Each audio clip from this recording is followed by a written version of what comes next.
أنا أتابع البول عندي بحيث إني شوي أكون بالجانب الآمن من هذا الموضوع.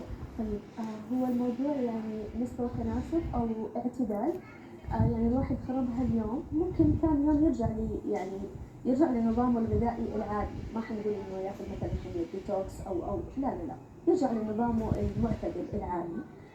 يوم واحد ما حيفرق، يعني كم حياكل سعرات كبيرة عشان نقول إنه لا حيزيد وزنه. يوم واحد ما حيأثر في النظام الغذائي، بس ممكن يعني يصير فيها عسر هضم، يصير فيها انتفاخ، تخمة، هذه كلها الأشياء الواحد ممكن تكون بالضبط يصير عندهم زي روماتيزم. بالضبط تزيد هجمات النقرس عليهم بسبب ما ينام الليل من الآلام. بالضبط، فهذول اللي لازم نحرص عليهم أكثر من الأشخاص.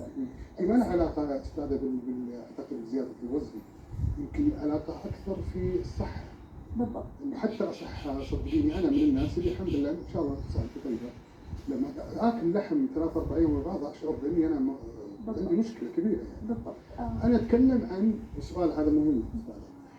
ليش ما آكل كل يوم لحم بس بكميات معقولة؟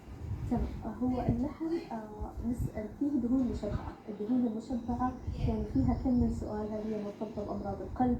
قد تزيد من كوليسترول، لأنه الكوليسترول ما بناخذه من كوليسترول الأغذية، لا، الكوليسترول بيجينا من نسبة الدهون المشبعة اللي ناخذها من الأغذية. فهذا يعني هذا سؤال، يعني هذا كمان إحنا التوجه بنحاول إنه نوصل المتابعين لي، أو نحاول نوصل الناس لي. فاللحم الأحمر يعني لازم لابد ناكله باعتدال، لأنه كمان نسبة الدهون المشبعة تدخلنا في أمراض القلب، الشرايين، وزيادة الوزن كمان. طيب أستاذ صفاء، وش الفوائد اللي ناخذها من اللحمة؟ ما نقدر ننتجها جوا أجسامنا ولا نقدر ناخذها من مصادر خلينا نقول نباتية. وش الشيء المفيد في اللحم برضو إحنا لازم نتطرق له، لأنه ترى إحنا أحيانا نواجه موجة نتوقع أنه بروتين فقط. أي عبد العزيز، وأحيانا ترى تلاقي نفسك فجأة لقيت عندك فيتامين ناس لو تكتب من كل مصدرها المصدر الحيواني. أوكي، المنتجات الحيوانية بالعموم أو مصادر الغذاء الحيوانية فيها فيتامين B12، وهذا نقصه مشكلة كبيرة يرتبط بالأعصاب وإلى آخره، فلازم ناخذ من المنتجات الحيوانية. عندكم B12 هو أو فيتامينات باء المركبة بالعموم، هذه ما لها غير المصادر الحيوانية. واللحم الأحمر هو أهم المصادر لها. كمان الحديد عندنا حديد هيمي وغير هيمي. الحديد الهيمي هو اللي يجي من المنتجات الحيوانية، بعكس الغير هيمي اللي هو من المنتجات البقوليات وإلى آخره. كمان مشكلته إنه لازم ينضاف له فيتامين سي أو فيتامين دي عشان الواحد يقدر يمتصه كويس، بعكس اللي يجي من المنتجات الحيوانية. فلا، اللحم الأحمر ليه فوائد وكمان ليه أضرار، فإحنا كيف بناكله؟ لازم ناكله باعتدال، وكمان طريقة الطبخ بتفرق كثير يعني. حتى الأشياء الصحية أنا كيف أطبخها، أزيد دهون ليها، أكلها بالإضافة للخضروات ولا ما فيها خضروات، فيها سلطات ولا ما فيها سلطات. البهارات هذه حاجة ثانية للناس اللي مثلا عندهم قولون وما قولون، ممكن إنها تسبب لهم تفاقم في الأعراض. طيب وش يعني الطريقة المثلى؟ يعني خلاص إذا الموضوع خربان أنا ما كنت وش الطريقة الأفضل أساساً أنا أتجنب بعد زيادة الدهون في الطبخ؟ طيب يكون مسلوق ولا يكون يعني الناس طبعاً يحبون الدهن واجد. أنا فاهمة. بس إحنا نقول مثلاً خليها مشوي، ضيف فيها طبق خضار، كلها مع السلطة. نحاول مثلا الرز يكون مطبوخ بطريقة صحية أكثر. نحاول نقلل كمية الزيت، ما نقلي اللحمة. كلها أشياء. إزالة الشحوم المرئية هذه كمان نقطة جدا مهمة، لازم نطلعها عشان على قد ما أقدر إنه ما يكون فيها شحوم أو فيها دهون. طيب ودنا كذا نتكلم عن بعض الأخطاء اللي ممكن تصير أستاذ صفاء. إحنا تكلمنا الآن عن الفائدة، عن جمال الطعم، عن جمال التجهيز، يعني نحاول نرغب ونستمتع فيها بشكل صحي.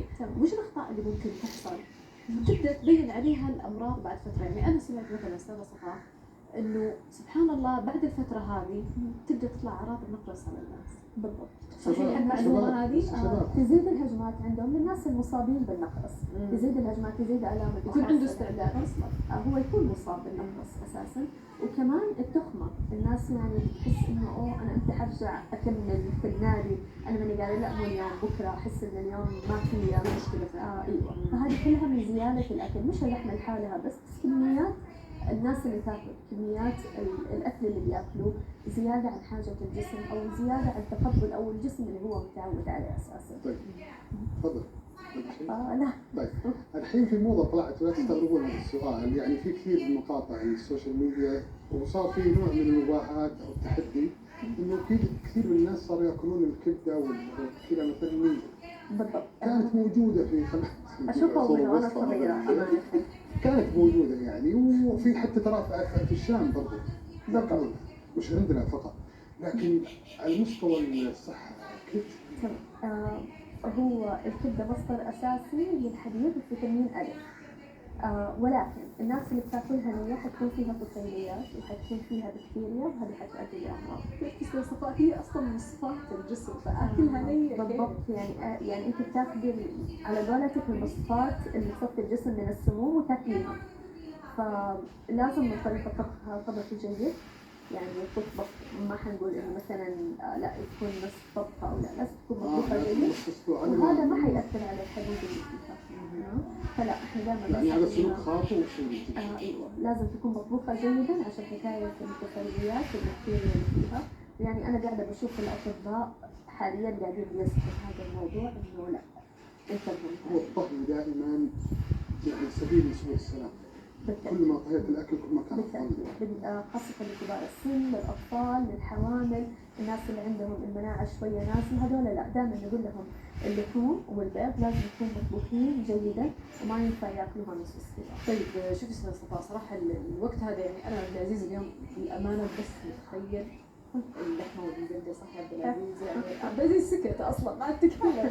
فالآن سبحان الله الواحد مع العائلة والجماعات العائلية ترى يشتهي مهما كان يعني فيها لذة سبحان الله أكل وشهيرة وحاجة جميلة يعني في الوقت هذا. لكن لما نتكلم عن الحوامل إيش وضعهم مع الزوجة؟ المفروض إنها